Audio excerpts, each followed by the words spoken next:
The ancient church bells tolled overhead, each resonant chime vibrating through my chest like an accusation. My trembling fingers clutched the modest bouquet of white roses, their fragrance cloying and suffocating in the stuffy cathedral air.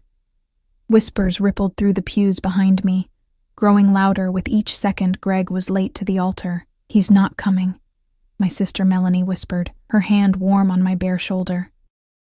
I refused to believe it, even as my borrowed wedding dress, too tight across the chest and too loose in the waist, felt like it was slowly strangling me.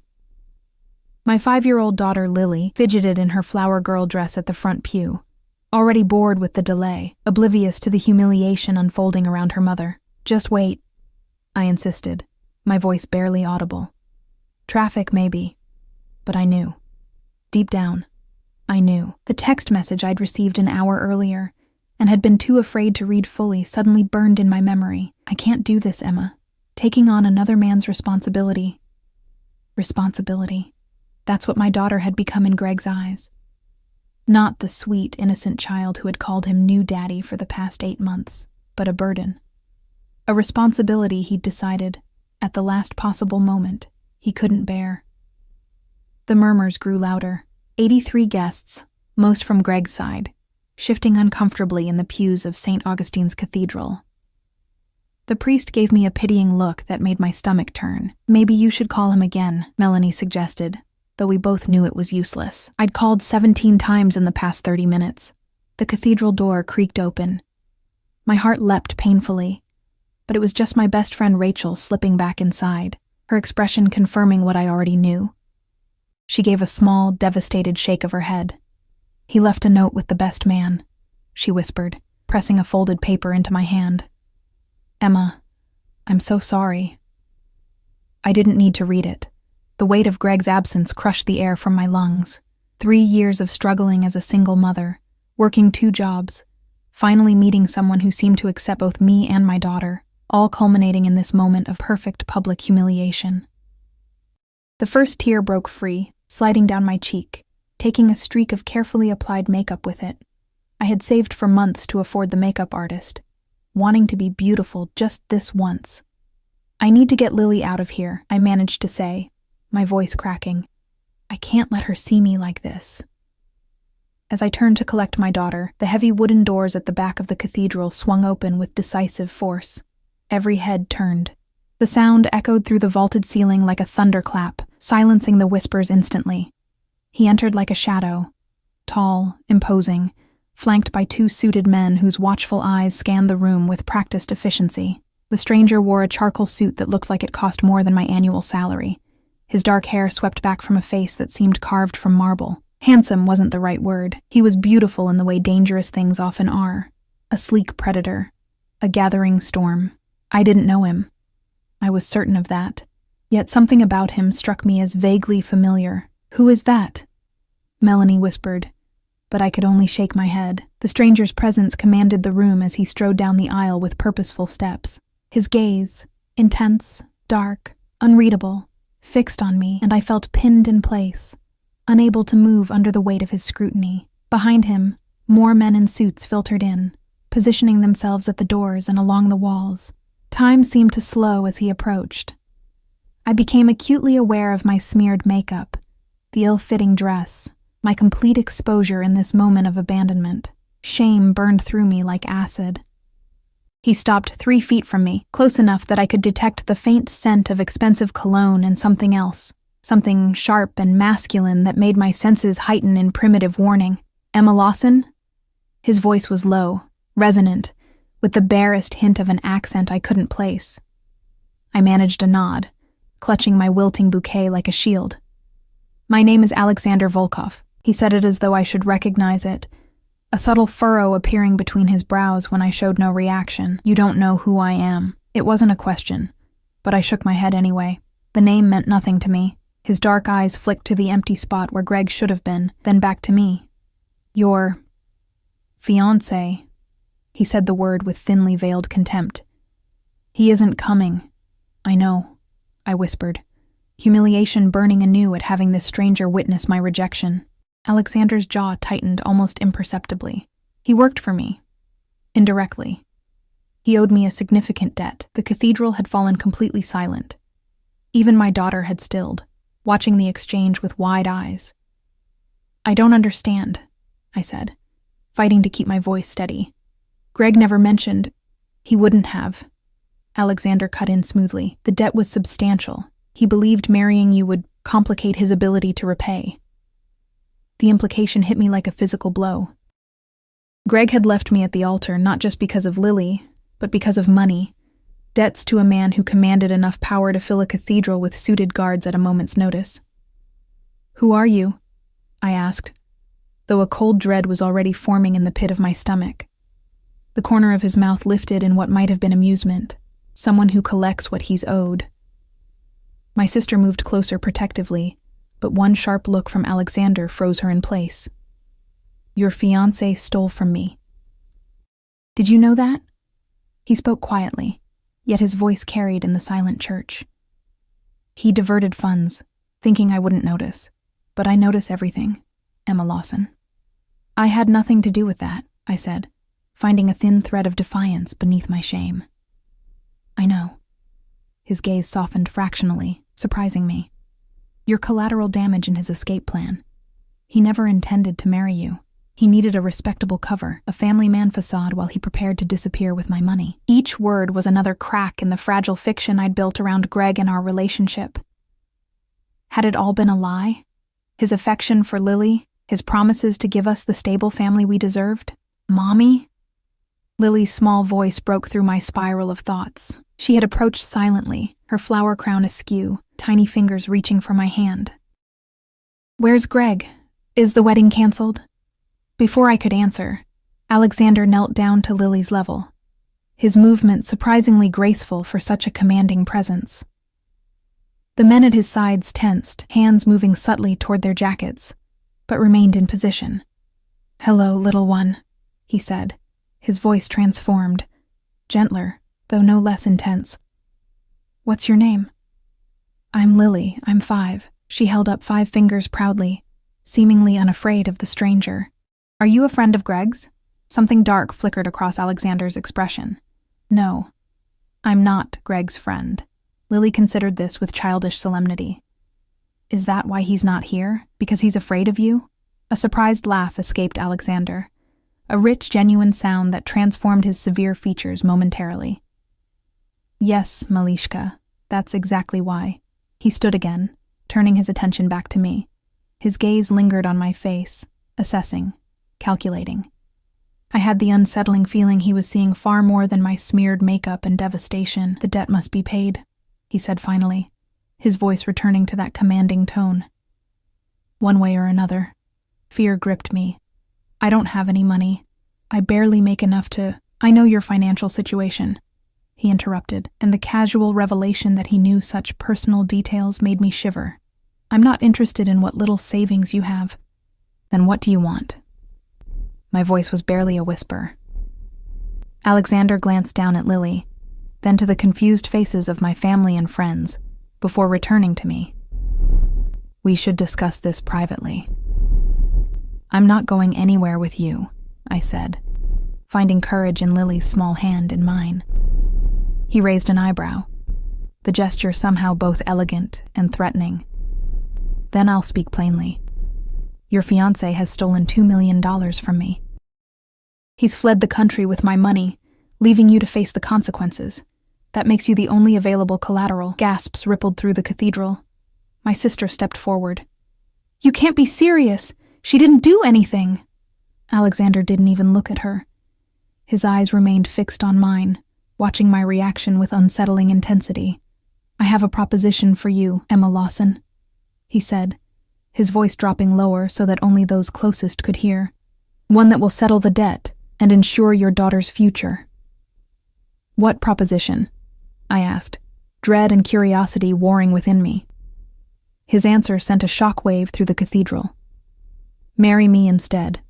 The bouquet slipped from my fingers, white rose petals scattering across the polished marble floor like snow. "What?" I breathed, certain I had misheard.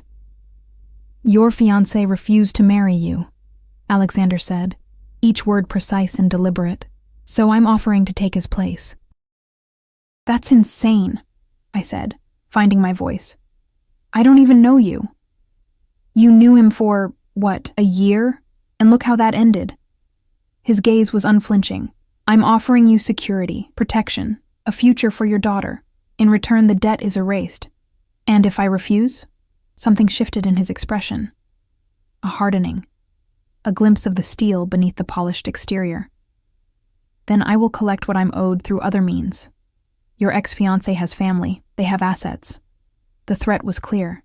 I thought of Greg's elderly parents in the third pew, their confused, frightened expressions as they watched this exchange unfold.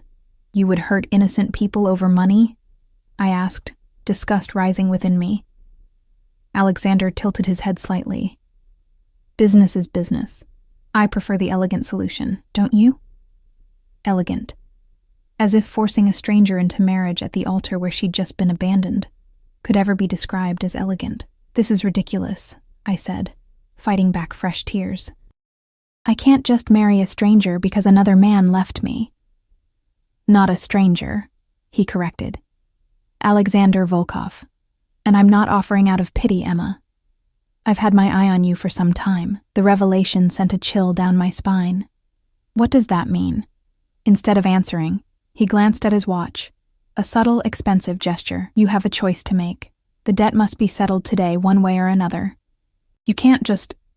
I can, he said simply, with the confidence of a man unaccustomed to hearing the word no, and I am. In that moment, I saw with perfect clarity what Greg had done. He hadn't just abandoned me. He had left me to face a predator he'd angered, using my heartbreak as a distraction while he fled with stolen millions. Mommy, are we still having a party? Lily asked, tugging my hand. You said there would be cake. Alexander's gaze softened as he looked at my daughter. There will definitely be cake, Malishka. Your mother and I just need to finish our conversation. His presumption ignited a spark of anger within me. Don't make promises to my child. He met my glare with unexpected appreciation in his dark eyes. Fire. Good, you'll need that. Before I could respond, he stepped closer, lowering his voice for my ears alone. I know about your struggles, Emma. The 2 jobs, the late rent payments, the payday loans. I know about Lily's father and how he left you both. I know about the medical bills you can't pay. He paused, letting each revelation sink in. I'm offering you a way out. All you have to do is say yes. My head spun with disbelief. How did he know these things? Why had he been watching me? And most disturbing of all, why would a man like him want to marry someone like me? What do you get out of this? I managed to ask. A small smile played at his lips. Let's call it a mutually beneficial arrangement. You get security. I get... His gaze traveled over me in a way that made my skin heat despite myself. Something I've wanted for some time. I opened my mouth to refuse, to tell him I couldn't possibly consider such an outrageous proposal. But my eyes caught on Lily's hopeful face, then drifted to my reflection in the stained glass. A woman in a borrowed dress with smeared makeup and crushed dreams. I need time to think, I said, my voice steadier than I felt. The priest is already here. The guests are seated. It would be a shame to waste the opportunity. His tone was light, almost amused, but his eyes remained serious, watchful. Think quickly, Emma. The next few moments passed in a blur. Melanie pulled me aside, her face contorted with panic as she whispered furiously, Emma, you can't seriously be considering this. The man is clearly dangerous. I glanced over at Alexander, who stood calmly conversing with the priest. His posture relaxed yet commanding. The men who had accompanied him remained stationed throughout the cathedral, their watchful eyes never resting in one place for long. I don't have a choice, Mel, I whispered back. You heard him. If I refuse, he'll go after Greg's family. They're innocent in all this, and so are you, Melanie hissed. This is insane. We should call the police. The moment she said it, one of Alexander's men shifted closer to us. Pretending to examine a nearby statue, but clearly listening, I squeezed my sister's arm in warning. Look at these men, I murmured. Do you think the local police can protect us from whatever this is? Whoever he is? I swallowed hard. Besides, Greg stole from him. There's truth in that part at least. Melanie's eyes filled with tears. But marriage? Emma, you don't know anything about this man. I looked down at Lily, who had wandered back to her seat and was happily swinging her legs, the drama around her largely incomprehensible to her 5-year-old mind. "I know he could destroy us if I refuse," I said softly. "And I know he could provide for Lily in ways I've never been able to." The crushing weight of single motherhood, the constant financial struggle, the nights I'd gone hungry to ensure Lily had enough to eat, the medical bills piling up from her asthma treatments, all of it pressed down on me in that moment. "Just think about what you're doing," Melanie pleaded. "There has to be another way." But as Alexander turned and caught my eye from across the cathedral, the intensity of his gaze making my breath catch, I wasn't sure there was. I straightened my shoulders and walked back toward him, the torn hem of my second-hand wedding dress dragging slightly on the marble floor. As I approached, I noticed how the priest seemed simultaneously intimidated and fascinated by Alexander. "Have you reached a decision?" Alexander asked, his voice calm as though we were discussing a business proposal rather than the rest of our lives. "I need to understand something first," I said, finding resolve in the dire circumstances. "Why marriage? If this is about punishing Greg, there are simpler ways." A flicker of appreciation crossed his features. "Intelligent question," he said. "This isn't about punishing Greg, though that's an enjoyable side benefit. This is about what I want."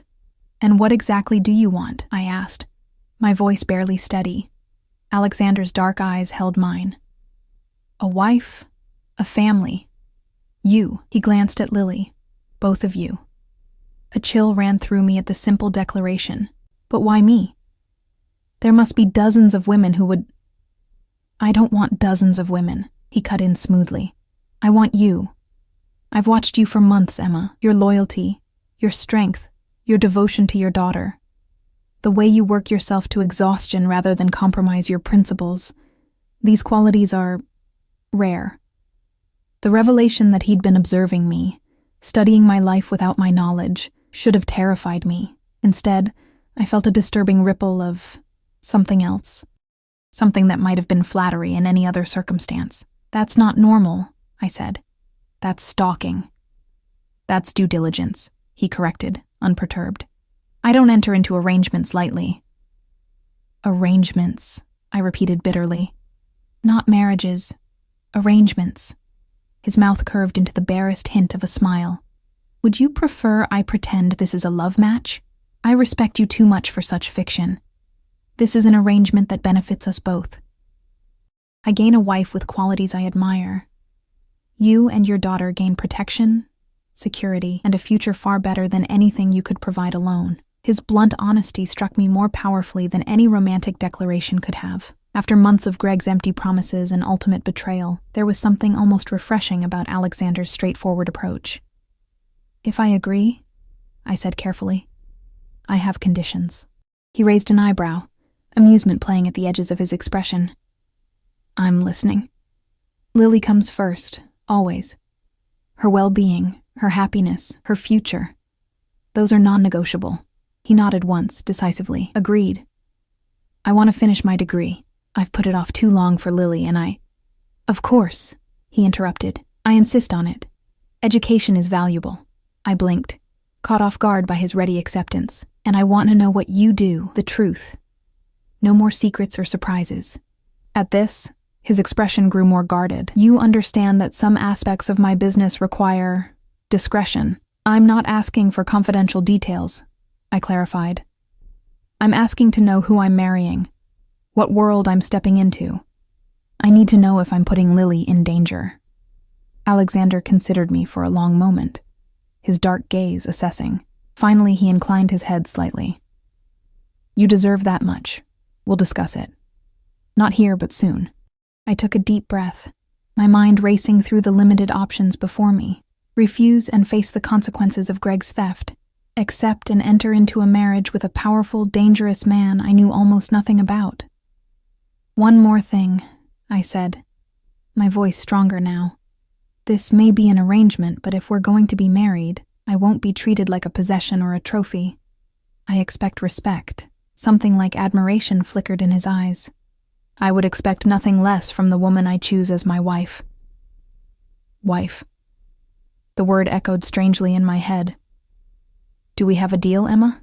he asked, extending his hand toward me. I stared at his outstretched palm. Strong, well-manicured, with a thin scar running across the knuckles. This hand could protect us or destroy us. This decision could save us or doom us. Yes, I said, placing my trembling hand in his. We have a deal. His fingers closed around mine, warm and surprisingly gentle. The contact sent an unexpected jolt through me, a current of awareness that had nothing to do with fear. Excellent, he said softly. Then, turning to the priest who had been watching our exchange with poorly concealed fascination, he added, Father, we're ready to proceed with the ceremony. The next 30 minutes unfolded like a surreal dream. The whispers from the pews grew to a steady murmur as Alexander's men ushered Greg's confused relatives to one side, making room for the impromptu ceremony. My own small family, just Melanie, my elderly aunt, and 2 cousins, huddled together in shock as I took my place at the altar beside a man who was, for all intents and purposes, still a stranger. Lily, delighted that the wedding was proceeding after all, skipped back up the aisle, scattering her flower petals with renewed enthusiasm. When she reached us, Alexander surprised me by kneeling down to her level again. May I have your permission to marry your mother? He asked her solemnly. Lily tilted her head, studying him with the direct, unfiltered gaze of childhood. Will you make her cry like Greg did? A shadow passed over Alexander's features. No, Malishka, I won't make her cry. Promise? She pressed, with all the seriousness a 5-year-old could muster. I promise, he said, and I was startled by the sincerity in his voice. Lily considered this for a moment, then nodded. Okay. But you have to come to my tea parties. Greg never did. A genuine smile transformed Alexander's face, softening the hard edges and revealing a dimple in his left cheek. It would be my honor to attend your tea parties. The exchange was so unexpected, so strangely normal amid the absurdity of the situation, that I felt a hysterical laugh bubble up in my throat. I swallowed it down as Alexander rose to his feet. Shall we? He asked, gesturing to the priest. The ceremony itself was brief and surreal. I spoke my vows in a voice that sounded distant to my own ears, promising to honor and cherish a man whose full name I had learned just minutes ago. When Alexander spoke his vows, however, his voice rang clear and confident through the cathedral, as if he were making proclamations he fully intended to keep. The ring he produced, not Greg's ring, but a new one that one of his men had somehow procured in the brief interim, was a simple platinum band with a single, flawless diamond that caught the light filtering through the stained glass windows. It slipped onto my finger with surprising ease, as though it had been made for me. I now pronounce you husband and wife, the priest declared, his voice tinged with the same bewilderment that permeated the cathedral. You may kiss the bride. I froze. Somehow, in the whirlwind of the past hour, I had not considered this inevitable moment. Alexander's dark eyes met mine, a question in them despite his commanding presence. He was waiting for my permission. With the slightest nod, I consented. His hand rose to cup my cheek, surprisingly gentle for a man who radiated such power. Then his lips touched mine, light at first, a mere brush of contact that somehow managed to send a shiver down my spine. The kiss deepened slightly, his mouth firm and confident against mine, before he pulled away. It lasted only seconds, yet I felt oddly breathless. Mrs. Volkov, he said softly, his accent wrapping around the name in a way that made it sound like something precious. Reality crashed back as applause scattered awkwardly through the cathedral, mostly from Alexander's men, who seemed to be following some predetermined protocol. My sister stood rigid with shock. Lily clapped delightedly, unaware of the gravity of what had just transpired. What happens now? I whispered, suddenly terrified of the answer. Now, he said, offering his arm. We celebrate. The reception is still arranged, is it not? I nodded numbly. The reception at the small hotel ballroom down the street, another expense I could barely afford, but had insisted on for Lily's sake. She had been so excited about the party, the dancing, the cake. Perfect, Alexander said, as if reading my thoughts. Lily should have her party. We processed down the aisle, not as the couple I had imagined, but as something far more complicated. Alexander's men fell into formation around us, creating a protective bubble that separated us from the confused, frightened guests. Outside the cathedral, a line of black SUVs with tinted windows waited. The one at the front was longer than the others, clearly a luxury vehicle. A driver stepped forward to open the door for us. "Your car wasn't suitable," Alexander explained, noting my confusion. I took the liberty of arranging proper transportation. The interior was cream leather and smelled of new car and that same subtle cologne I had detected earlier.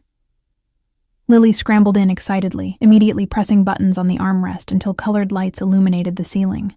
"Cool!" she exclaimed, her face transformed with delight.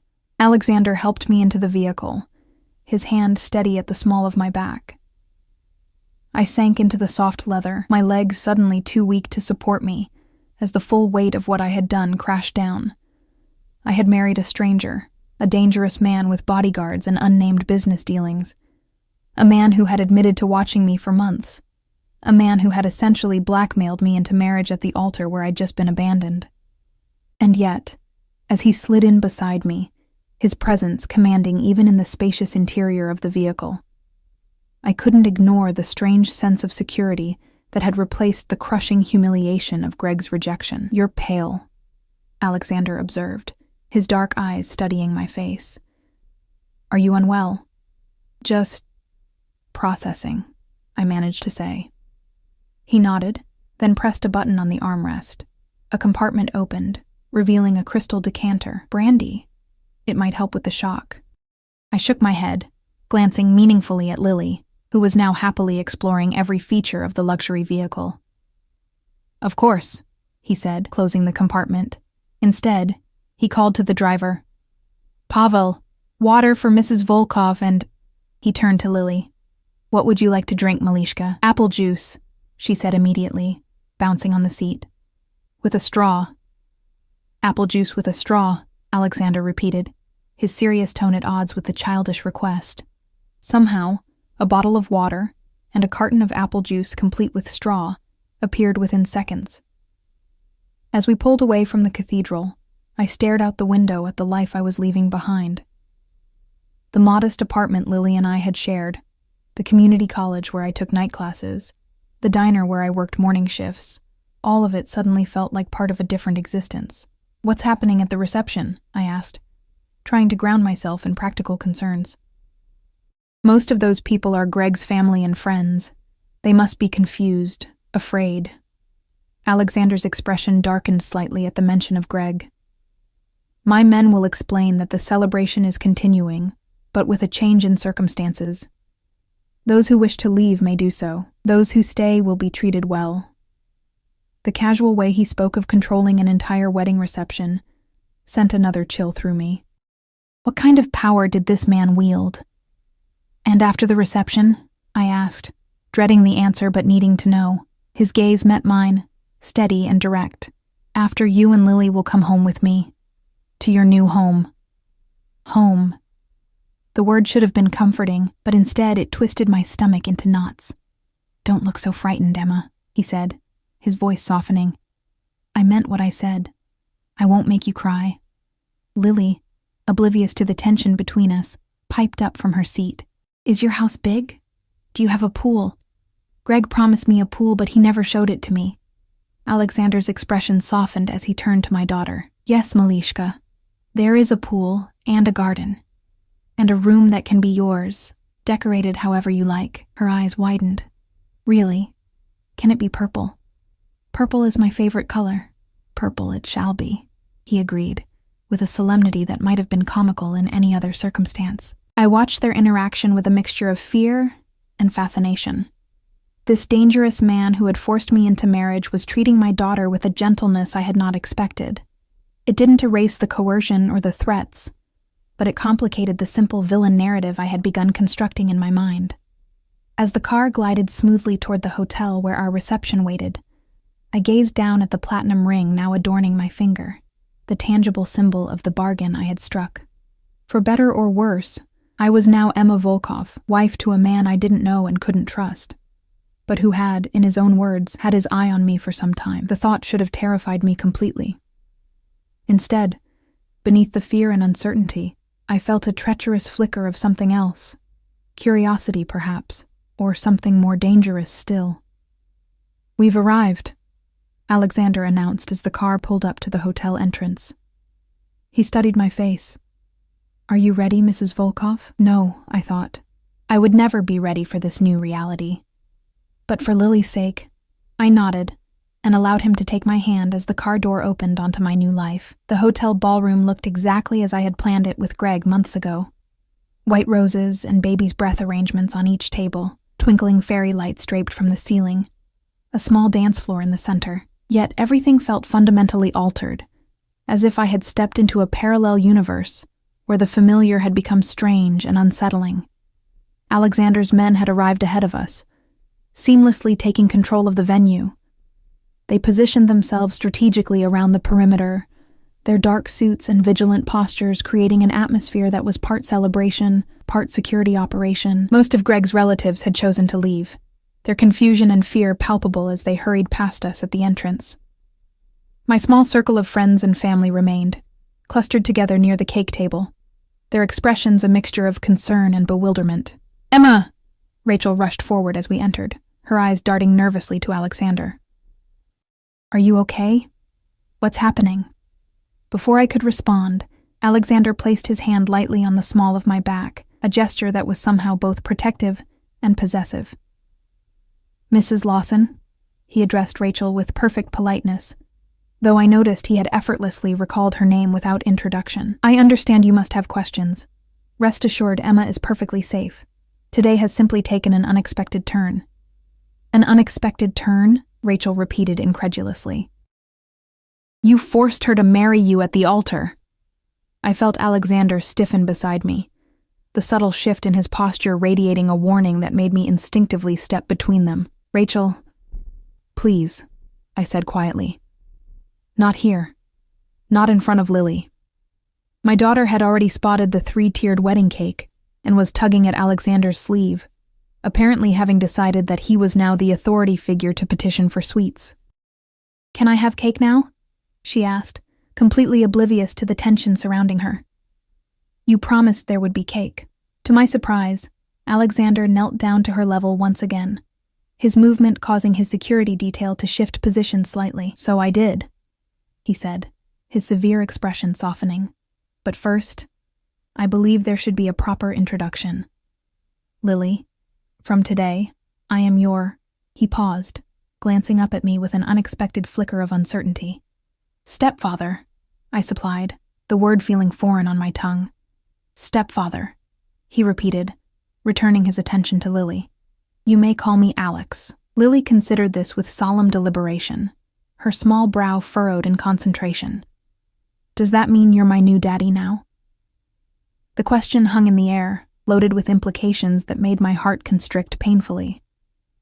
Before I could intervene, Alexander answered with surprising gentleness. "I would be honored to be your father figure, Malishka," he said. "But I understand that position must be earned. For now, let's say I am your mother's husband and your protector. The rest will come with time and trust." His response startled me with its sensitivity and insight. I had expected him to simply assume the role, to command Lily's affection as he seemed to command everything else around him. "Okay," Lily decided, accepting his answer with the simple adaptability of childhood. "Can we have cake now, Alex?" A smile tugged at the corner of his mouth.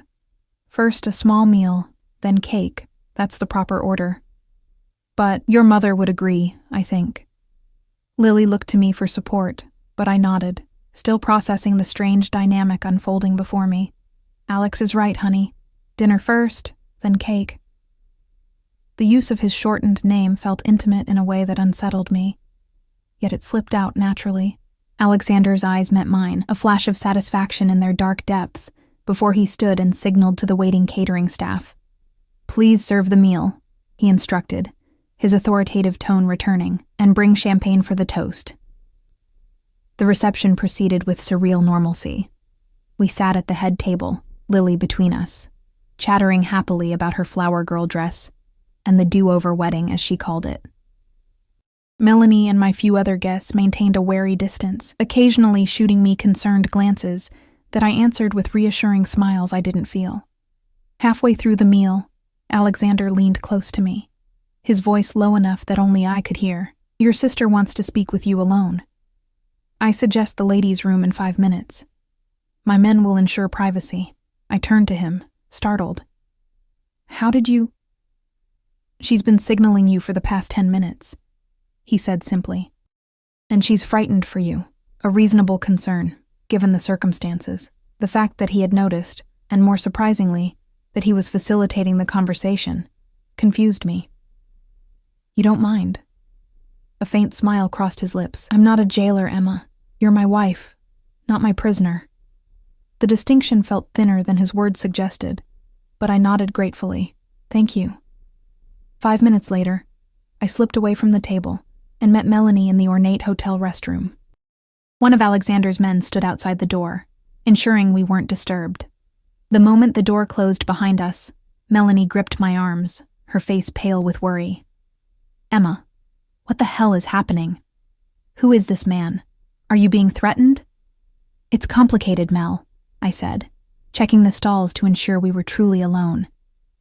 "Alexander is powerful, connected. Greg stole from him and ran." "So what? That's not your problem. You can't just marry a criminal because your ex was a thief." "He's not." I paused, realizing I had no idea whether Alexander was a criminal or not. The presence of armed guards and his casual references to debts and threats certainly suggested something outside the law. "I don't know what he is exactly, but I know he could hurt a lot of people if I had refused." "Including you?" Melanie pressed, her eyes searching mine. I hesitated. Strangely, "I don't think so. He seems protective, at least of me and Lily." "Emma, listen to yourself. This is Stockholm Syndrome before you've even been kidnapped." She ran a hand through her hair in frustration. "I'm calling the police as soon as we leave here." Fear shot through me. "No. Mel, you can't. You don't understand what you'd be dealing with. These men, they're not—" I lowered my voice further. "They're not the kind of people the local police can handle. You just put yourself in danger." "So what, you're just going to go home with him? Live as his wife? Share his bed?" Her voice broke on the last words, the reality of my situation crashing down around us both. The thought of physical intimacy with Alexander sent an unexpected heat through me, not entirely from fear. I pushed the feeling aside, focusing on the practical. "I don't have a choice right now," I said firmly. "I need to protect Lily, and this is the way to do it. He's promised us safety, security. Lily can have the life I could never give her on my own." Melanie's eyes filled with tears. "At what cost, Emma? What will he expect from you?" The question hung between us, unanswered, as the door to the restroom swung open. One of Alexander's men stood in the doorway, his expression carefully neutral. "Mrs. Volkov, your husband requests your presence for the cake cutting." Mrs. Volkov. The name still felt foreign, like a costume I had put on rather than an identity. I squeezed Melanie's hand. "It's going to be okay. Trust me." "I trust you," she whispered. "It's him I don't trust." We returned to the reception, where Alexander waited beside the wedding cake, Lily bouncing excitedly at his side. As I approached, I noticed that he had removed his suit jacket, revealing a crisp white shirt and shoulder holster with what was unmistakably a handgun. The casual display of weaponry in the middle of a wedding reception should have horrified me, yet it seemed perfectly in keeping with the day's surreal events. "Everything all right?" he asked as I rejoined them, his eyes assessing my expression with that now familiar intensity. "Yes," I said, aware of Melanie watching us closely. "Just sister talk." He nodded, clearly not believing the simplification but accepting it nonetheless. "Lily has been very patient waiting for cake," he said, changing the subject. "She tells me chocolate is her favorite." "It is," I confirmed, surprised he had taken the time to learn such a detail about my daughter during my brief absence. Lily tugged at my dress. "Can we cut the cake now, Mommy, please?" The normalcy of her request amid the strangeness of the day nearly broke me. This was supposed to be a happy occasion. My wedding day, the beginning of a stable family life for Lily. Instead, It had become something I couldn't even define. "Of course, sweetheart," I managed, forcing a smile. The cake-cutting ceremony was a strange facsimile of tradition. Alexander's hand covered mine as we sliced through the bottom tier together, his touch warm and steady against my trembling fingers. When it came time to feed each other a piece, another tradition I had insisted on for Lily's sake, I hesitated. Alexander seemed to sense my reluctance. With a subtlety I was beginning to recognize as characteristic, he adjusted the moment, taking a small bite from the piece I offered, then immediately turning to offer a bite to Lily instead of to me. She giggled with delight, chocolate frosting smearing across her cheek as she bit into the cake. "Your turn, Mommy," she insisted, and I found myself accepting a small piece from Alexander's fingers, the casual intimacy of the gesture sending another unwelcome ripple of awareness through me. As the cake was distributed to the remaining guests, Alexander led me to the small dance floor, his intent clear. "I don't think I can dance," I whispered, panic rising at the thought of being held in his arms while everyone watched. "We must," he said simply. "It's expected. Just follow my lead." Before I could protest further, his arm slipped around my waist, drawing me against him with gentle but insistent pressure. His other hand clasped mine, and we began moving to the soft music the hired DJ had started playing. "You're afraid," he observed, his voice low enough that only I could hear. "Of course I'm afraid," I replied, finding a thread of defiance beneath the fear. "I just married a complete stranger who threatened Greg's family if I refused. Should I be relaxed?" To my surprise, a smile tugged at his lips. "No. Your fear is reasonable, but perhaps misplaced." "What does that mean?" His eyes held mine as we moved across the floor. "It means I have no intention of harming you or Lily. Quite the opposite. Then why force this marriage? Why not just let me go when Greg ran?" The questions had been burning inside me since the moment he appeared in the cathedral. Alexander was quiet for a moment, his steps never faltering as he guided me in a simple waltz. "I told you before, I've had my eye on you for some time." "That doesn't explain anything," I pressed, emboldened by the privacy of our conversation amid the music. "Why me? I'm nobody special." His hand tightened slightly at my waist. "You underestimate yourself, Emma. Your resilience, your loyalty, your fierce protection of your daughter despite overwhelming odds." His gaze intensified. "These qualities are valuable to me." "Valuable," I repeated. "Like an asset, like a partner," he corrected. "I have wealth, power, influence, but these things mean little without someone worthy to share them with, someone who understands sacrifice and loyalty." The explanation was both flattering and disturbing. "So you, what? Watched me from afar and decided I would make a suitable wife?" "In essence, yes," he admitted without a trace of embarrassment. "Though the opportunity to claim you arose unexpectedly, Greg's theft accelerated my timeline." "Claim me," I echoed, the possessive language sending a shiver down my spine. "I'm not a possession, Alexander. Alex," he corrected gently. "And no, you're not a possession. You're something far more precious. A woman who earned my respect before you even knew I existed." Before I could respond to this unsettling declaration, the music shifted to a livelier tune, and Lily bounded onto the dance floor, breaking the tension of the moment. "Dance with me too," she demanded, tugging at Alexander's pant leg. Without hesitation, he released me and scooped Lily up, settling her on his hip with surprising ease. "As the lady commands," he said, his severe expression transforming as he spun her around, eliciting a squeal of delight. I watched them, my emotions a tangled mess of fear, confusion, and something dangerously close to hope. The sight of my daughter so readily accepting this stranger, laughing in his arms as though she'd known him forever, both alarmed and comforted me. Children often sensed things adults missed. Was Lily's easy acceptance a sign that Alexander could be trusted, at least where she was concerned? The reception wound down as evening fell. Lily, exhausted from excitement and sugar, had fallen asleep in one of the plush chairs, her flower crown askew on her tousled hair. The few remaining guests had departed, leaving only Alexander's men stationed around the ballroom. "It's time to go," Alexander said, approaching me where I stood gazing out the window at the darkening sky. Reality crashed back with his words. Go where? To his home? His bed? The thought sent a rush of panic through me. I need to get our things from my apartment, I said, grasping at practicalities to delay the inevitable. Lily's favorite stuffed animal, her medications, my... Already taken care of, he interrupted smoothly. While we were at the reception, my people packed everything of importance from your apartment. It's being delivered to our home as we speak. The casual invasion of privacy stunned me. You had people go through my things? Without my permission?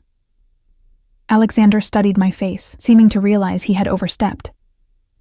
I thought it would be helpful. One less worry for you after an already difficult day. It's not helpful. It's invasive, I said, finding my voice despite my fear. You can't just rearrange my life without consulting me. Instead of anger at my defiance, I saw what appeared to be genuine regret cross his features. You're right, he conceded, surprising me. I apologize.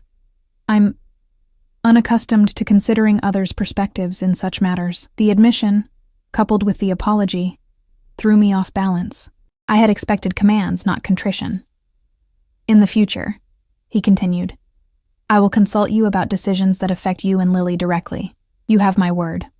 I nodded, not entirely trusting the promise, but appreciating the gesture nonetheless. Now, he said, his tone gentle but firm. It's time to take Lily home. She needs a proper bed.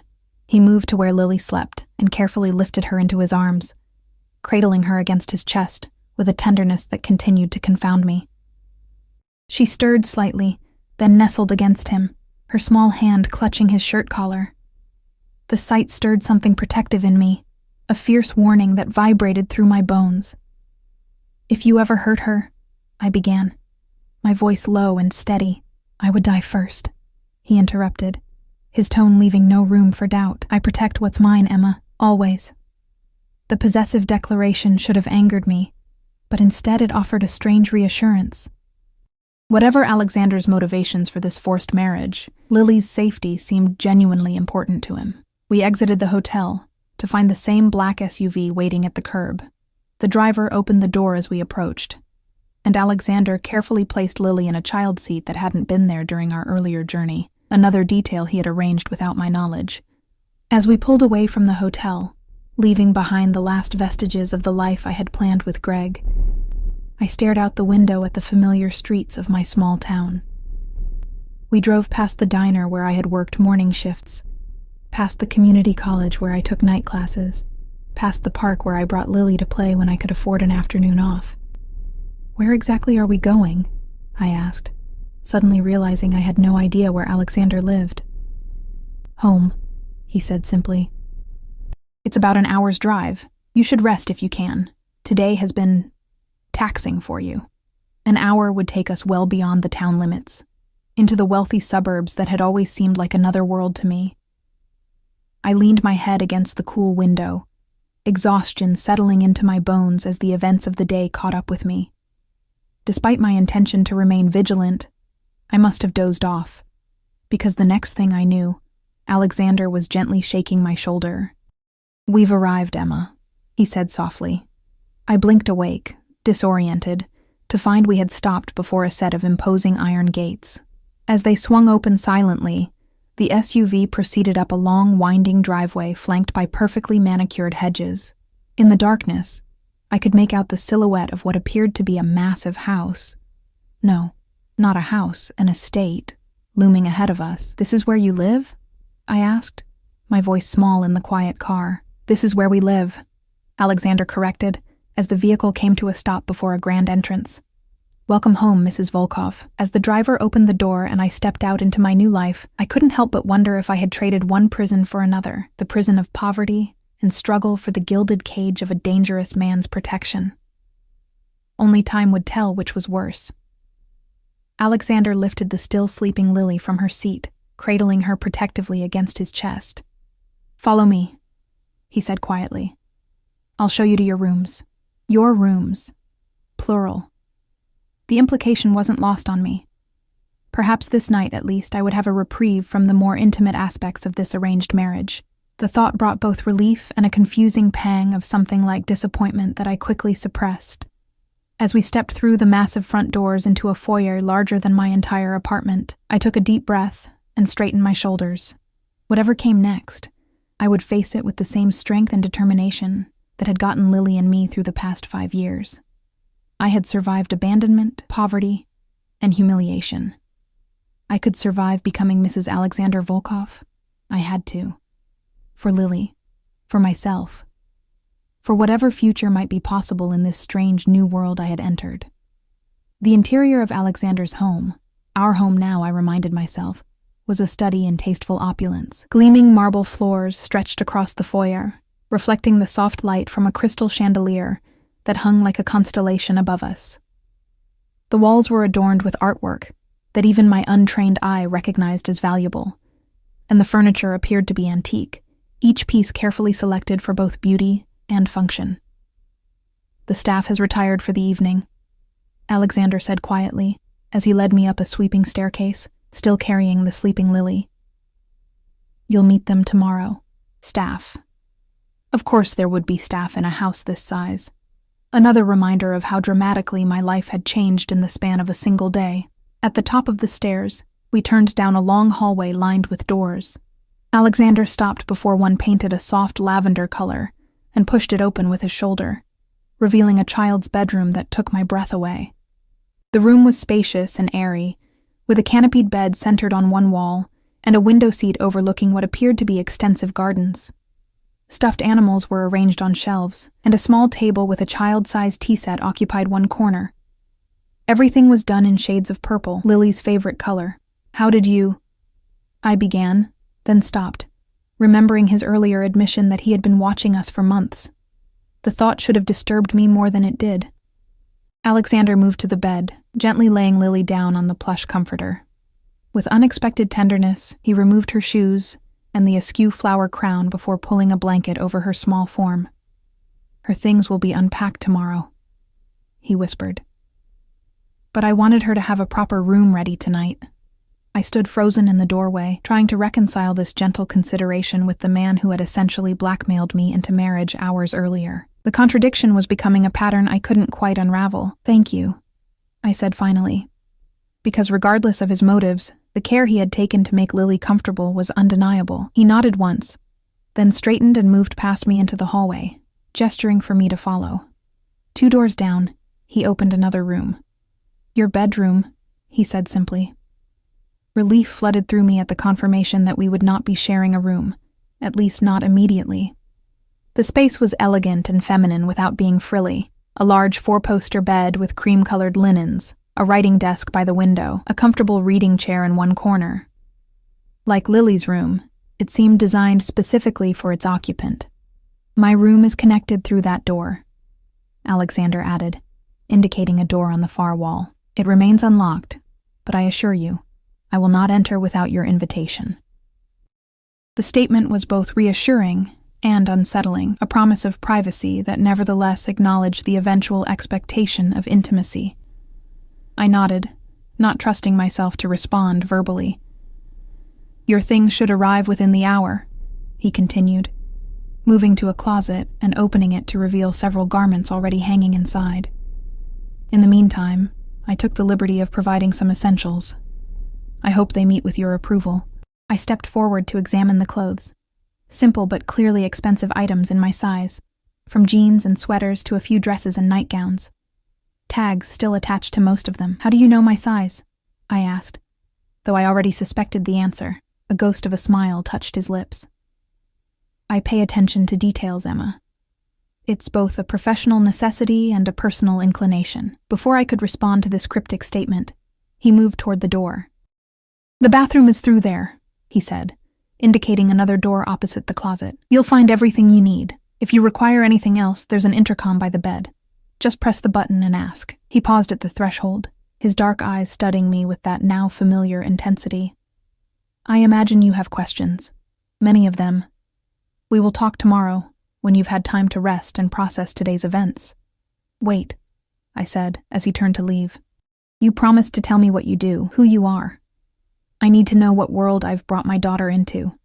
Alexander hesitated, then nodded slightly. "A fair request."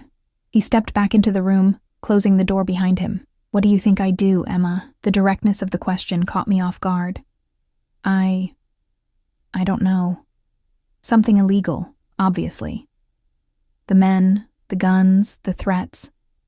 You're some kind of criminal. A simplistic assessment, but not inaccurate, he acknowledged, his expression neutral.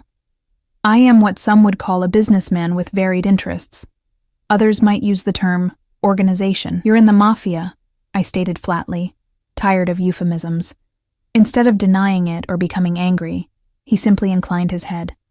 The term is somewhat outdated and Hollywood-influenced, but yes, I lead what you would call a crime syndicate. My family has controlled certain operations in this region for 3 generations. The calm admission sent a chill through me, even though I had already suspected as much. What kind of operations? Various enterprises, he replied carefully. Some legitimate, others less so. Import, export businesses, real estate, construction, protection services, gambling, loan facilitation. I noted the careful language, protection instead of extortion, loan facilitation instead of loan sharking. Do you hurt people? His expression hardened slightly. When necessary. I don't take pleasure in violence, Emma. But in my world, it is sometimes unavoidable. I prefer negotiation and mutual benefit where possible. Like our marriage, I couldn't keep the bitterness from my voice. Our situation is unique, he conceded. But I did not lie earlier. I have been observing you for some time, admiring your strength and resilience.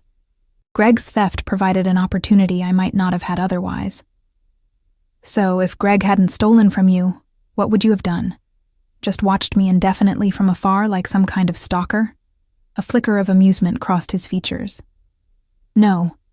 I would have found another way to approach you, perhaps a more conventional courtship. Though I doubt you would have given me a second glance under normal circumstances. He was right about that. A single mother working 2 jobs and taking night classes had little time for dating, especially with men who exuded danger the way Alexander did. Is Lily in danger? I asked, voicing my greatest fear. Being associated with you? His expression grew serious again. No, quite the opposite. As my wife and stepdaughter, you both enjoy the highest level of protection my organization can provide. No one would dare harm what belongs to me. There was that possessive language again, sending conflicting signals of security and constraint through me. And if I had refused to marry you, would you really have gone after Greg's family? Alexander was quiet for a moment, his dark eyes unreadable.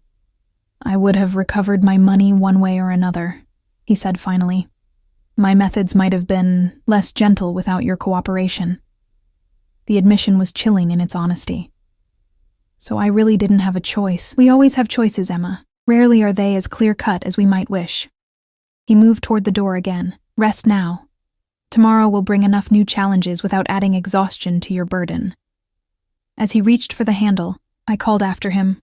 One more question. He paused, looking back at me with a raised eyebrow. Why did you learn Lily's favorite color? Why prepare her room before you even knew if I would agree? Why take that time for a child you've never met? Something shifted in his expression. A softening around the eyes. A barely perceptible vulnerability that I hadn't seen before. Children deserve care and protection, he said simply. Always. Regardless of circumstance. And Lily, she is part of you.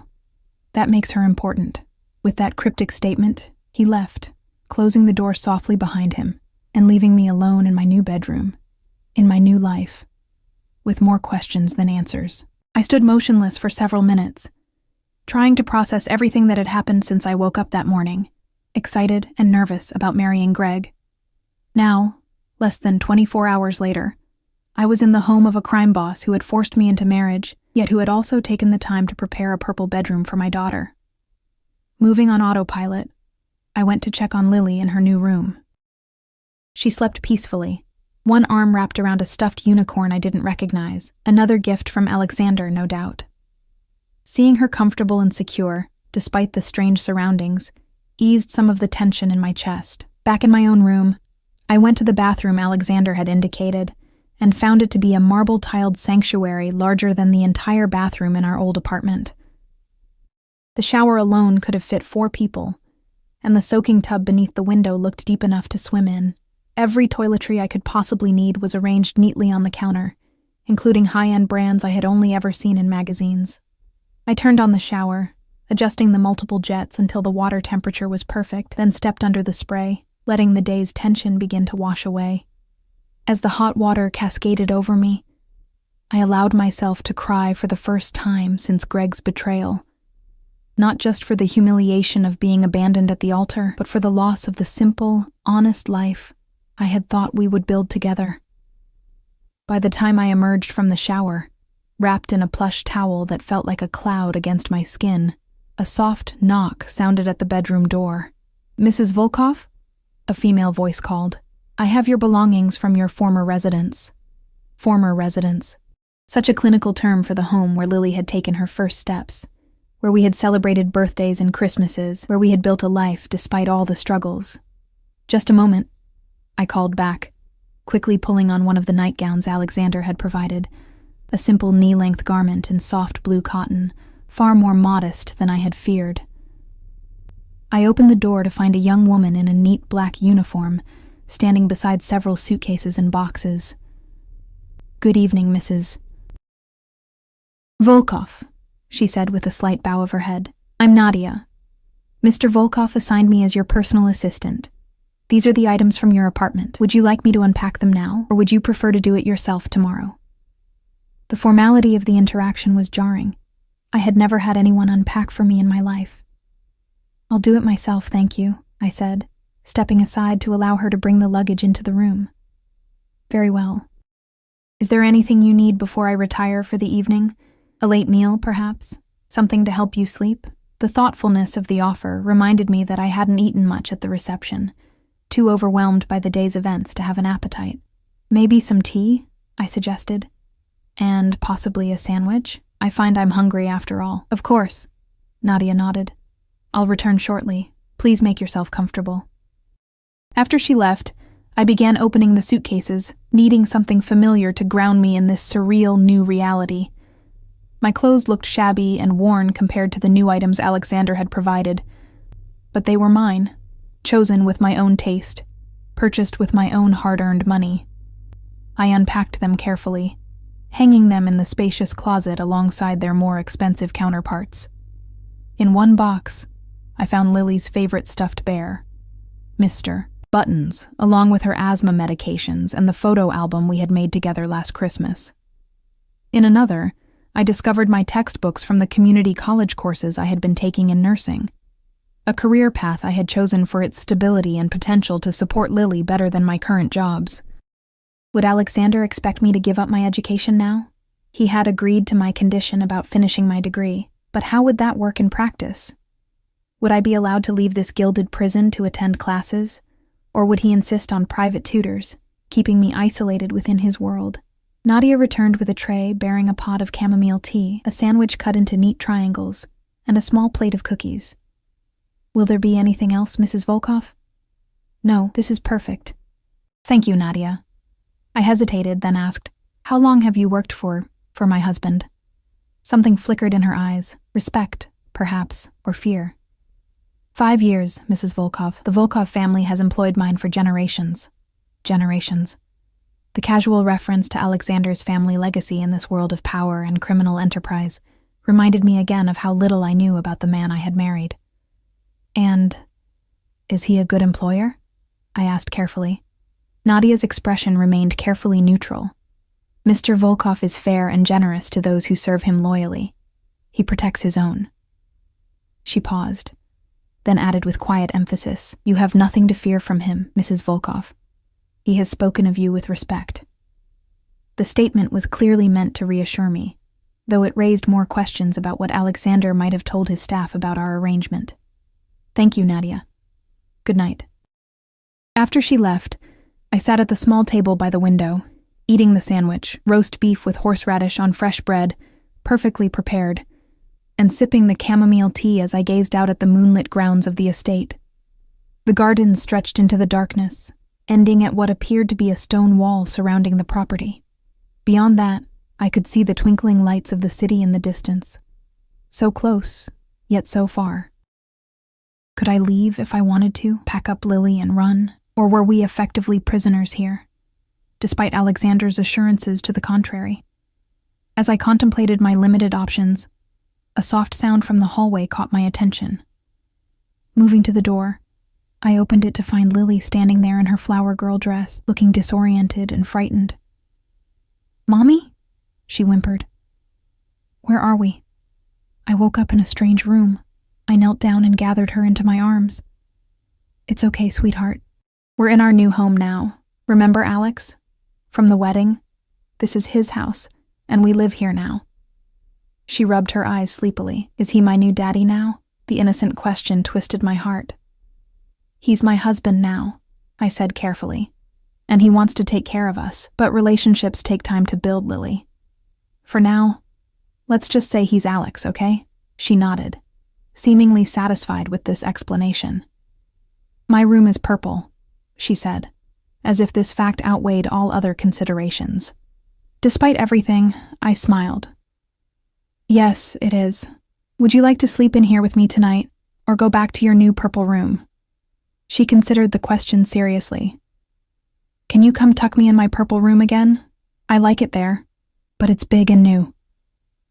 "Of course, sweetheart." I led her back to her bedroom, where she changed into pajamas I found in a dresser drawer. New ones, with unicorns on them, exactly her size. As I tucked her into the canopied bed, she looked around the room with sleepy wonder. "Mommy, are we rich now?" she asked innocently. The question caught me off guard. "Alex is rich," I corrected gently. "He's sharing his home with us because he loves you?" Her childish directness cut to the heart of the matter. I hesitated, unwilling to lie to my daughter, yet unable to explain the complex arrangement I had entered into. "Because he wants to take care of us," I said finally, which was at least partially true. Lily yawned, her eyelids growing heavy. "I like him," she murmured as sleep began to reclaim her. "He smells nice, and he promised me cake, and he made my room purple." Simple criteria for earning a child's trust: keeping promises, providing comfort, attending to their preferences. Alexander had somehow known exactly how to win Lily over, which was both reassuring and concerning. "Sleep tight, sweetheart," I whispered, kissing her forehead. "I love you more than anything in the whole world." "Love you too, Mommy," she mumbled, already drifting off. As I returned to my own room, I found myself standing before the door that connected my bedroom to Alexander's. He had said it remained unlocked, but that he wouldn't enter without my invitation. Did that mean I was free to enter his space? Or was the door unlocked merely so he could keep track of my movements? Curiosity warred with caution as I placed my hand on the doorknob. After a moment's hesitation, I turned it slowly, finding it unlocked as promised. I opened the door just a crack, peering through into what appeared to be a masculine counterpart to my own room. Darker colors, heavier furniture, a king-sized bed with black sheets visible in the dim light. Alexander sat at a desk in the corner, his back to the door, speaking quietly into a phone in what sounded like Russian. He wore only dress pants and a white undershirt, his shoulder holster hanging over the back of his chair, the gun clearly visible. Even in this more casual state, he radiated power and control.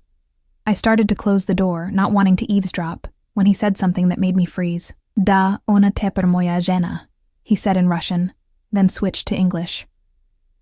"Yes, she is now my wife. The documents are being processed. By morning, everything will be official. Her accounts, her custody arrangement for the child, all of it transferred under my protection." My accounts? Lily's custody? Cold dread washed through me. What exactly had I agreed to when I said "I do" in that cathedral? As if sensing my presence, Alexander turned, his dark eyes finding mine through the narrow opening of the door. Instead of anger at my intrusion, I saw something that might have been approval flash across his features. "I'll call you back," he said into the phone, ending the call without taking his eyes from mine.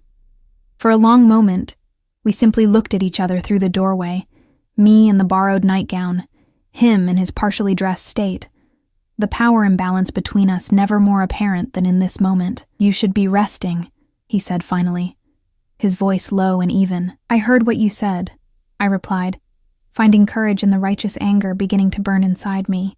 "About my accounts, about Lily's custody, what have you done?" Instead of denying it or becoming defensive, Alexander rose from his chair and approached the doorway with measured steps. "I have secured your position and Lily's," he said calmly. "As my wife, you enjoy certain protections and privileges. Legal and financial security is part of that package. You had no right to make those changes without consulting me," I said, my voice shaking slightly but determined. "We talked about this earlier. You promised to consult me about decisions that affect Lily and me directly." A flicker of what might have been remorse crossed his features. "You're right. I should have discussed it with you first, but these arrangements were set in motion before our conversation. My legal team works efficiently." "Too efficiently," I muttered. "I want access to my own accounts, and I want to know exactly what changes you've made regarding Lily's custody." Alexander studied me for a moment, then nodded. "Fair requests. Tomorrow my lawyer will provide you with all the documentation and explain the arrangements in detail. You'll maintain control of your personal accounts, with the addition of a considerable allowance. As for Lily's custody, the changes simply establish you as having sole legal custody, with me as a legal guardian in the event of your incapacity." The euphemism wasn't lost on me.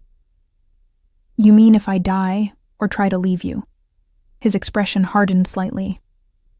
"I mean if you are unable to care for her for any reason. It's a standard legal precaution, Emma. Nothing more sinister than that." I wasn't entirely convinced, but I was too exhausted to argue further. "We'll discuss this tomorrow with your lawyer present," I said firmly. "All of it." To my surprise, Alexander smiled. A genuine expression that transformed his severe features and reminded me again that beneath the dangerous exterior was a man, not a monster. "You're adapting quickly to your new position," he observed. "Good. I don't want a cowed wife, Emma. I want a partner who can hold her own in my world." The statement confused me. If he wanted an equal partner, why force me into marriage? Why not court me properly? Allow me to choose him freely? The contradiction was yet another piece of the puzzle that was Alexander Volkov. "Good night, Alexander," I said, beginning to close the door. "Alex," he corrected gently. "And Emma, I meant what I said to Lily. I will earn my place in your lives. I'm a patient man." As I closed the door and returned to my own bed, his words echoed in my mind: patient, determined, dangerous. Yet also, in his own way, honorable. The combination was as confusing as it was compelling. Lying in the most comfortable bed I had ever experienced, I stared at the ceiling, trying to make sense of my new reality.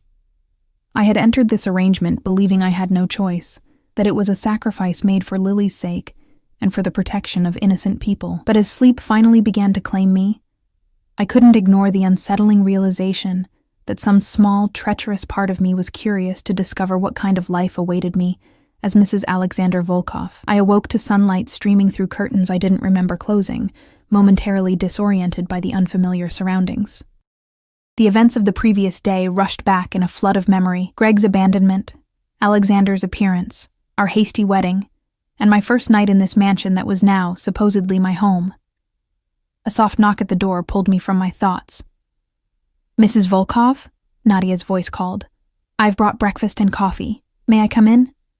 "Yes, please," I called back, sitting up and running a hand through my tangled hair. Nadia entered, carrying a tray laden with fresh pastries, fruit, and a steaming pot of coffee. She set it on the small table by the window, then moved to draw the curtains fully open, revealing a breathtaking view of manicured gardens stretching toward a distant tree line. "Did you sleep well, Mrs. Volkov?" she asked, pouring a cup of coffee exactly how I preferred it. Light with cream, no sugar. Another detail Alexander had somehow learned during his observation of my life. Surprisingly, yes, I admitted. The comfort of the bed had eventually lulled me into a deeper sleep than I'd expected. "Miss Lily is already awake and having breakfast in the kitchen with Mrs. Reynolds, our cook," Nadia informed me. "She seems to be adapting well. Mr. Volkov arranged for a tutor to assess her educational needs this morning, if that meets with your approval."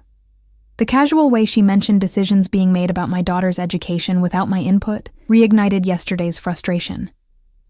A tutor? Without discussing it with me first? Nadia's expression remained carefully neutral. Mr. Volkov mentioned you might prefer to be consulted on such matters. He asked me to inform you that the assessment is merely preliminary, and that all educational decisions will ultimately be yours to make. The small concession, evidence that Alexander had at least acknowledged our conversation from the night before, eased my irritation slightly. Thank you, Nadia. Please tell my husband I would like to speak with him this morning, and I'd like to see Lily as soon as I've dressed. Of course, Mrs. Volkov. Mr. Volkov is currently in a meeting but asked me to inform you that he has scheduled time to speak with you at 11.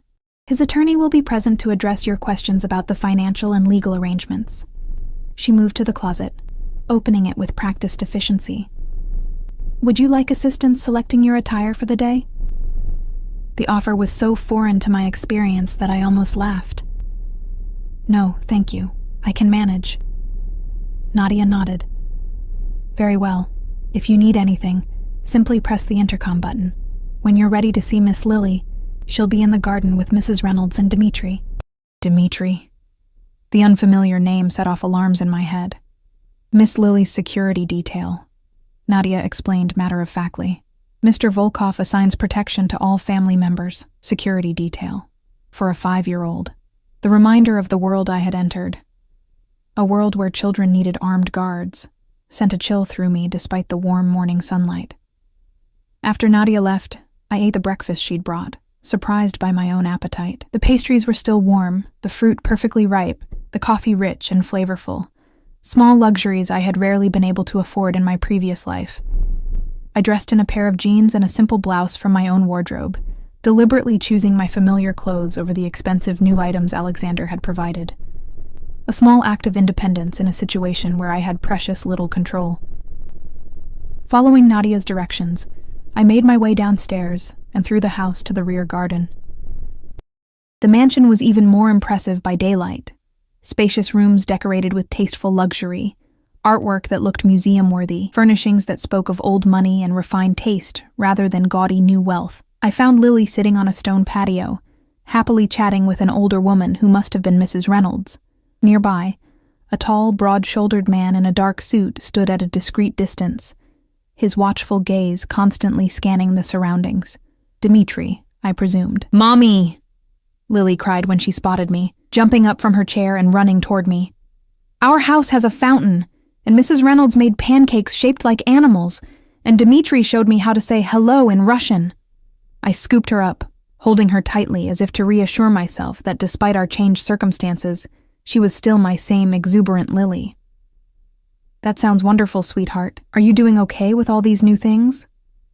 She nodded enthusiastically. "I love my purple room, and Alex said I can have swimming lessons in the big pool when it gets warmer. And look." She proudly displayed a delicate silver bracelet on her tiny wrist. "Alex gave me this at breakfast. He said it's to keep me safe." I examined the bracelet more closely and noticed a small charm that looked suspiciously like a tracking device. My stomach tightened at the realization, but I forced a smile for Lily's sake. "It's very pretty, honey." "Mr. Volkov had it specially made," Dmitri spoke up, approaching us with a respectful nod. "It contains a GPS locator and a panic button. If she presses the star charm for 3 seconds, it alerts security immediately. A precaution only, Mrs. Volkov." A precaution against what? I wanted to ask, but not in front of Lily. "Thank you for looking after her, Dmitri." "It is my honor," he replied with unexpected sincerity. "Mr. Volkov has assigned me exclusively to Miss Lily's protection. I have 3 daughters of my own. I understand the precious nature of my charge." The personal detail humanized him, transforming him from a faceless security guard to a father who understood the value of what he was protecting. Another calculated move by Alexander, or genuine consideration. "Lily, would you like to show me around the garden?" I asked, needing some time alone with my daughter. "Yes, there are roses and a maze and a special playground Alex said was just for me." She tugged at my hand, eager to display all the wonders of our new home. As we walked through the garden, Dmitri maintained a respectful distance, close enough to respond if needed, but far enough to give us privacy. Lily chattered excitedly about everything she had discovered that morning. The kitchen that was bigger than our whole old apartment, the library filled with children's books, the promises Alexander had made about swimming lessons and ballet classes, and a puppy once we were settled. "You seem to like Alex," I observed carefully, watching her reaction. Lily nodded vigorously. "He's nice. And he listens when I talk, not like Greg, who was always looking at his phone. And he said I could call him Papa when I'm ready, but only if I want to. No pressure." No pressure. The exact words Alexander must have used, repeated in my daughter's innocent voice. The calculated perfection of his approach to winning Lily's trust was both impressive and unsettling. "Remember what we talked about, though," I said gently. "Getting to know new people takes time. It's okay to like Alex, but we need to build trust slowly." "I know, Mommy." That's what Alex said, too. She skipped ahead to examine a butterfly that had landed on a nearby flower, apparently untroubled by the complexities that weighed so heavily on me. At precisely 11 o'clock, Nadia found us in the garden to escort me to Alexander's study. Lily stayed behind with Mrs. Reynolds, who had planned an art project to keep her occupied during our meeting. Alexander's study reflected his personality. Powerful, elegant, with an old-world sensibility tempered by modern efficiency. Floor-to-ceiling bookshelves lined one wall, a massive desk dominated the center of the room, and a seating area with leather chairs occupied one corner. The windows overlooked the front drive, providing a strategic view of anyone approaching the house. Alexander stood as I entered, dressed impeccably in a tailored suit that emphasized his athletic build. "Emma," he greeted me, his dark eyes taking in my deliberately casual attire without comment. "I trust you slept well?" "Well enough," I replied, taking the seat he indicated. An older man in an expensive suit sat nearby, a briefcase open on the coffee table between us. "This is Mr. Harrington, my attorney." Alexander introduced us. "He has prepared the documentation you requested regarding your accounts and Lily's custody arrangements." Mr. Harrington handed me a folder containing several legal documents. "Mrs. Volkov, I've prepared a summary of the changes for your review. As Mr. Volkov indicated, you retain control of your personal accounts, which now include a monthly allowance of $50,000 for your discretionary use." I nearly choked at the figure. $50,000? Per month? "A reasonable amount for the wife of a man in Mr. Volkov's position," the attorney replied, without a hint of irony. "Additionally, a trust has been established for Lily's education and future needs, currently funded at $5 million, with annual additions planned." $5 million. More money than I would have earned in multiple lifetimes at the diner. "As for the custody arrangements," Mr. Harrington continued, "the documents establish you as having sole legal custody of Lily, with Mr. Volkov named as legal guardian in the event of your incapacity. There is also a provision for formal adoption proceedings to begin after 1 year of marriage, should all parties agree at that time." I flipped through the documents, trying to absorb the life-altering information they contained. "And my nursing program? Will I be allowed to continue my education?" "Allowed?" Alexander interjected, a hint of surprise in his voice. "Of course. In fact, I've taken the liberty of arranging for your transfer to the university's full-time program, with all expenses covered, unless you would prefer to continue part-time at the community college." The offer was tempting. The university's nursing program was far superior to my community college courses, but the demanding schedule had been impossible while working 2 jobs to support Lily. The university would be preferable, I admitted cautiously. "Excellent. Mr. Harrington will finalize those arrangements." Alexander nodded to the attorney, who made a note in his planner. After reviewing the remaining documents, which included health insurance, life insurance, and various legal protections I barely understood, Mr. Harrington excused himself, leaving Alexander and me alone in the study. "You have more questions," Alexander observed, moving to sit across from me rather than behind his imposing desk. "Ask them freely." I chose my words carefully. "The tracking bracelet you gave Lily. Is that really necessary?" His expression remained neutral. "In my position, there are those who might seek leverage against me. Lily's safety is non-negotiable. Are we in danger because of you?" The question that had been haunting me since the moment he appeared in the cathedral. Not specifically, he replied thoughtfully. My reputation alone deters most threats, but I take no chances with those under my protection. The security measures are preventative, not reactive. And what about me? Do I get a tracking bracelet too? I couldn't keep the edge from my voice. A smile tugged at the corner of his mouth. Would you wear one if I offered? No. I thought not. He leaned forward slightly. I don't seek to control your movements, Emma. You are not a prisoner here. You're free to come and go as you please, though I would ask that you accept security when you leave the estate. For your protection, not your surveillance. And if I wanted to leave permanently, take Lily and go? I held my breath after asking the question, afraid of the answer yet needing to know the boundaries of my new life. Alexander's expression darkened, a glimpse of the dangerous man beneath the polished exterior. That would be unacceptable. So I am a prisoner, just in a gilded cage. No. The single word carried the weight of absolute authority. You are my wife. Lily is now under my protection. I will not relinquish either of you. But within those parameters, you have freedom and agency. Your education, your interests, your independence in day-to-day matters, these are yours to determine. The brutal honesty of his position was almost refreshing after Greg's empty promises and eventual betrayal. Alexander made no pretense about his possessive nature or his expectations. What do you want from me, Alex? I asked softly, deliberately using his preferred name. Really? Beyond the legal documents and arrangements. What do you expect from this marriage? Something shifted in his dark eyes. A vulnerability I hadn't witnessed before. Loyalty. Respect. Eventually, perhaps, affection. He paused, choosing his words with evident care. I did not lie when I said I had been watching you for some time, Emma. Your resilience, your devotion to Lily, your determination to improve your circumstances through education rather than seeking the easy path. These qualities are rare and valuable. I want a partner who embodies them. And what about love? The question slipped out before I could stop it. Love, he repeated, as if testing the word. In my experience, love is often a weakness exploited by others, but I believe a deeper attachment can grow from respect and shared purpose. He met my gaze directly. I am not incapable of love, Emma, but I do not expect it to be given freely or quickly.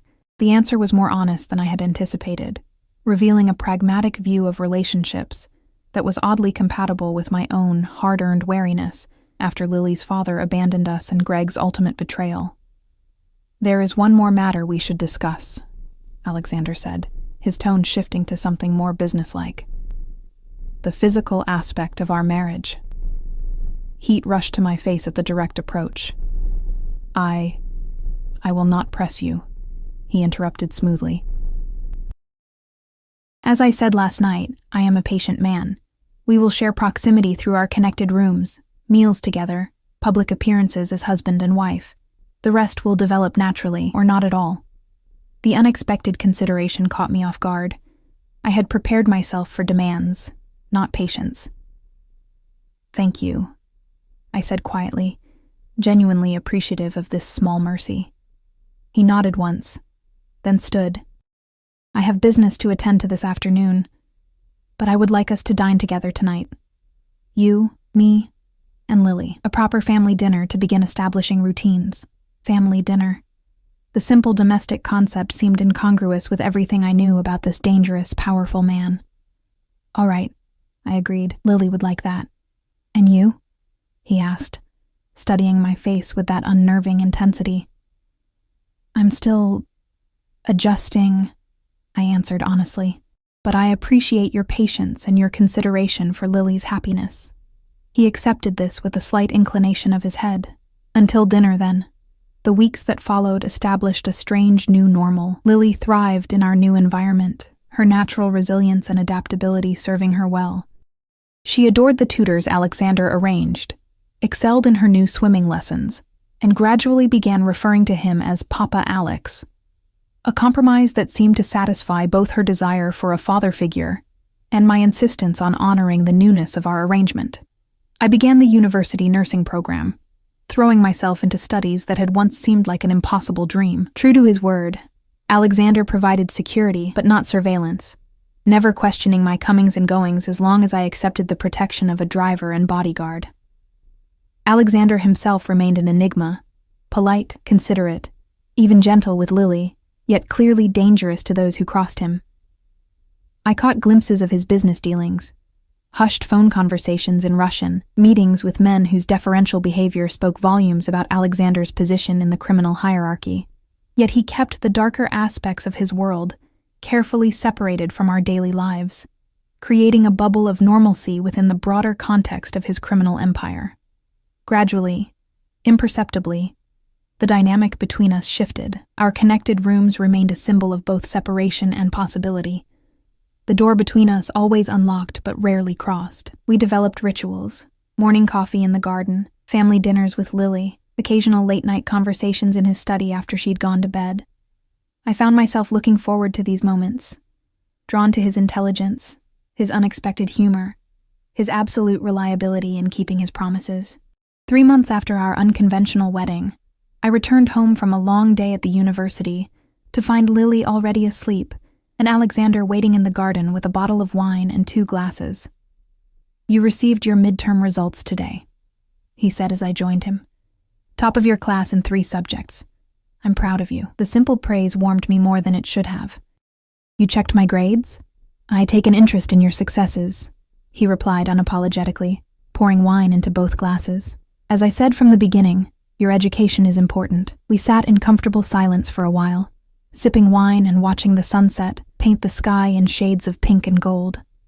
The strange comfort of his presence had become familiar over the past months, the initial fear gradually replaced by a cautious trust. "I never thanked you," I said finally, breaking the silence.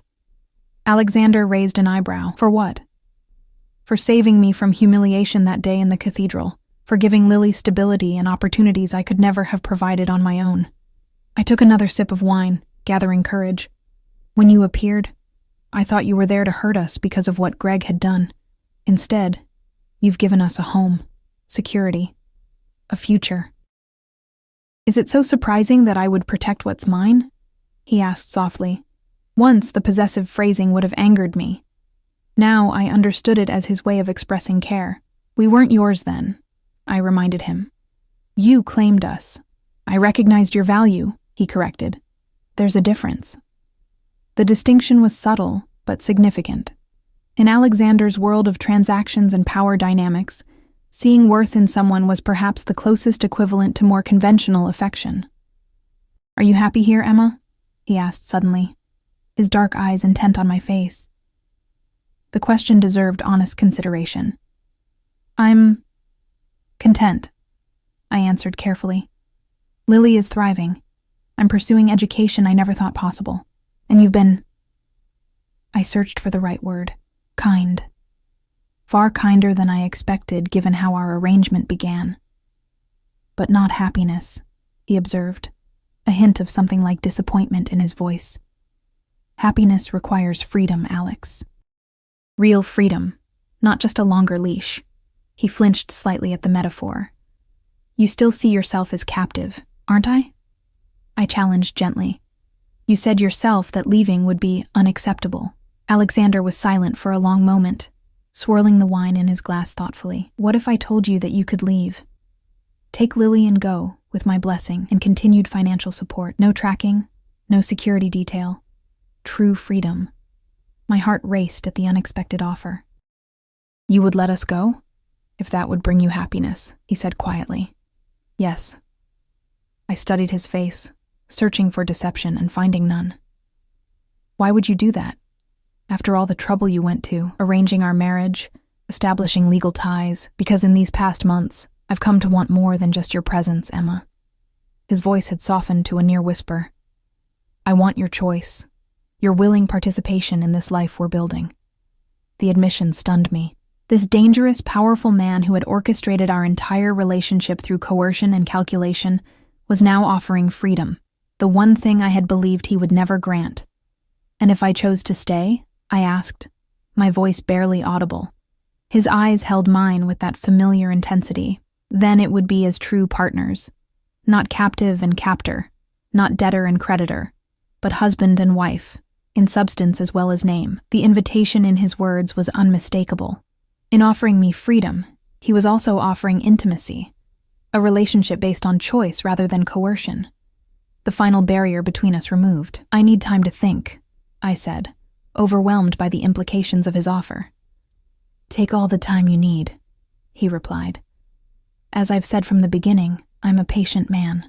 That night, I lay awake in my bed, staring at the connecting door that separated our rooms, the door that had remained closed each night, despite the growing attraction between us, the door that symbolized the final choice I had yet to make. I thought of Lily's happiness, her attachment to Papa Alex that had grown naturally despite my initial reservations.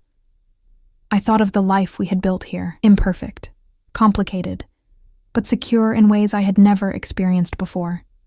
And I thought of Alexander himself, the man who had forced me into marriage yet never forced himself upon me, the criminal with an unshakable code of honor, the dangerous man who read bedtime stories to Lily with different voices for each character. With sudden clarity, I realized that the choice had already been made, not in a single dramatic moment, but in the accumulation of small decisions and growing trust over the past months. I had chosen this life, this man, this future, not when I said "I do" in the cathedral, but in all the days that followed. Rising from my bed, I moved to the connecting door and turned the handle. Alexander was awake, sitting in an armchair by the window, a book open in his lap. He looked up as I entered, his expression questioning but hopeful. "I don't need time, after all," I said softly, crossing the threshold that had remained uncrossed for 3 months. "I choose to stay, not because I have to, but because I want to." As he rose to meet me, I saw in his eyes not the calculation or control I had once feared, but something I never expected to find in this arranged marriage, the beginning of love, freely given and freely received. The mafia boss who had claimed me at the altar had offered me freedom, only to find I had already chosen him. And in that choice, we both found something neither of us had been looking for that day in the cathedral.